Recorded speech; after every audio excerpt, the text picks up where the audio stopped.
ndagushuje kandi nguhaye ikaze wowe ukunda kandi ugakurikirana ibiganiro byacu kuri Mpingaji Empire.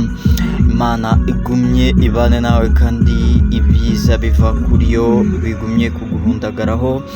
Reka njye nanone rero ngubwire uwo mutangiranye yitwa Prince Kid, wamumenye cyane mu irushanwa cyane rya Miss Rwanda, umumenye cyane kuba yari umuhanzi ndetse akaza kubivamo ari nabwo yajyaga mu irushanwa rya Miss Rwanda ariteza imbere ndetse abanyarwanda baramukunda. Ubu rero amakuru ari kumuvugaho ngira ngo yamaze kuba akasamutwe ahantu hose, ariko ngiye reka anze nkunyuriremo mu bya Ishimwe Dieudonné aka Prince Kid n'uburyo yafashwe, aho yafatiwe, nguhe amakuru ya nyayo uko bimeze. Rero turi kuvugana Ishimwe Dieudonné wamenyekanye nka Prince Kid cyane izina yakoreshejaga mu muziki, akaza no kurikoresha nyine muri Miss Rwanda nk'uko nababwiye haruguru. Ubu yamaze gutabwa muri yombi muri Leta Zunze Ubumwe za Amerika. Reka nze mu masegonda make tubive imzingo yafashwe ate, byagenze gute, maze icyo nkwisabira ujye ukora subscribe nimba uri mushya kugira ngo tujye tubana umunsi kundi ndetse n'ibiganiro dukora byose bijye bikugereraho igihe kandi imuba mbere. Uri umuntu w'agaciro wowe wakoze subscribe, rero uri n'umuntu w'umugabo cyane, ujye wikomera amashyi kuko ni wowe dukesha kuba turi hano.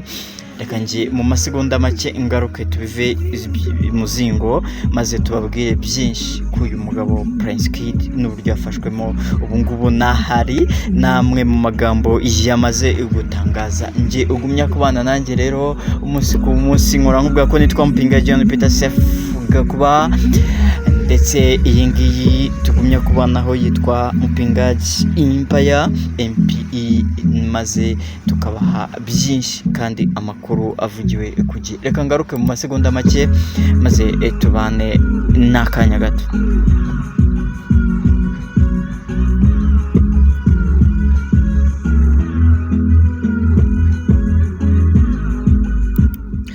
Yes, ikaze nanone rero. Ishimwe Dieudonné ni muntu ki? Ishimwe Dieudonné wamenyekanye nka Prince Kid yari umunyamuziki, ngira ngo yatangiye muri industry nyarwanda ari umuhanzi, ariko nanone aza kubivamo. Tuzabakorera ikiganiro cyangwa se cyihariye kuri we, ngira ngo kuri channel yacu nk'uko nagiye mbibasobanurira. Channel yacu bibye cyangwa baje gufunga kubw'ubumwamyi bwabayeho bakatwibira YouTube channel, ngira ngo abo twabanaga bo barabizi. Nigeze kubakoreraho icyegeranyo kuri Prince Kid, nzakibagarura maze mwumve amateka ya Prince Kid. Reka aka kanya rero mbanze nkunyuriremo uko byagenze kugira ngo afatwe, maze ubutaha we ukore subscribe nzakubwira amateka ya Prince Kid nuko byari byifashe kugira ngo agere kuri Miss Rwanda.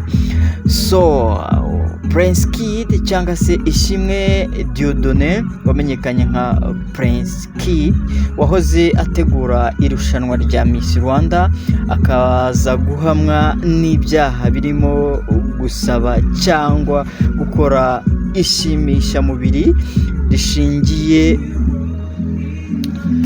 cyangwa se ishimishamubiri rishingiye ku gitsina, ariko ntahita afungwa kuko ubwo hafatwaga icyemezo cyo kumufunga cyangwa se cyo kuba bamuta muri yombi, we yari yarasohotse igihugu cyangwa se yari yaragiye mu mahanga. Amakuru rero ubu ngubu aka kanya ari kubishya bigacika cyangwa se yakasamutwe ku mbuga nkoranyambaga cyane zo mu Rwanda ndetse n'ibinyamakuru bigiye bikomeye. Amakuru aremeza ko neza Prince Kid cyangwa se Ishimwe Dieudonné yatawe muri yombi neza, yafatiwe muri Leta Zunze Ubumwe za Amerika, United States of America.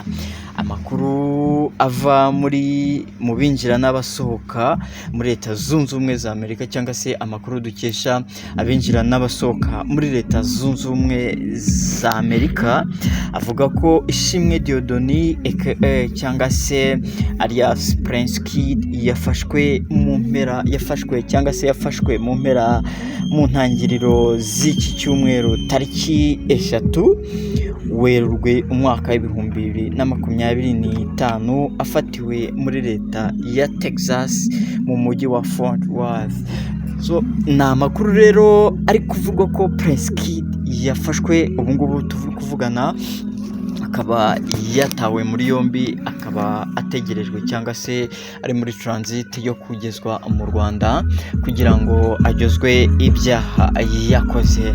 Bamwe rero mu banyarwanda bagize ibyo bari kugenda batangaza, ariko abenshi bari kugaragaza amarangamutima cyane cyane ko uyu mugabo Prince Kid, sinzi impamvu, wenda nuko ari we muntu wazanye ikintu kidasanzwe mu Rwanda cya Miss Rwanda, dore ko abandi babizanye byagendaga bishorenga cyangwa se ntibifate nk'uko uyu mugabo wenda yagiye abikora. So abenshi bagiye bagaragaza amarangamutima, byageze naho bamwe mu bayobozi bavuga bati amarangamutima nta kintu amategeko yavugaho, buriya iyo umuntu yakoze icyaha nyine aba yakoze icyaha.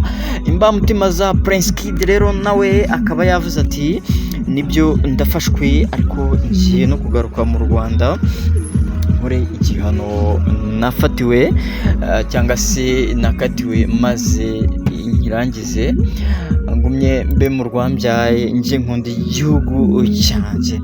Rero wowe icyo ngusaba ni ugukora subscribe kuri Mupingaji Empire.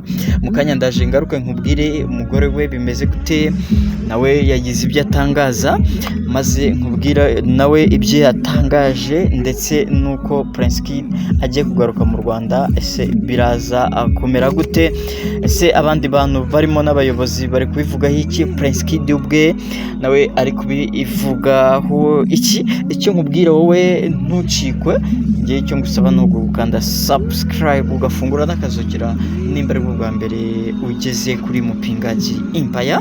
Ngiye ugumya kubana nanjye, nitwa Mupingaji John Peter Safe ga kuba umwana wo mu Rwanda.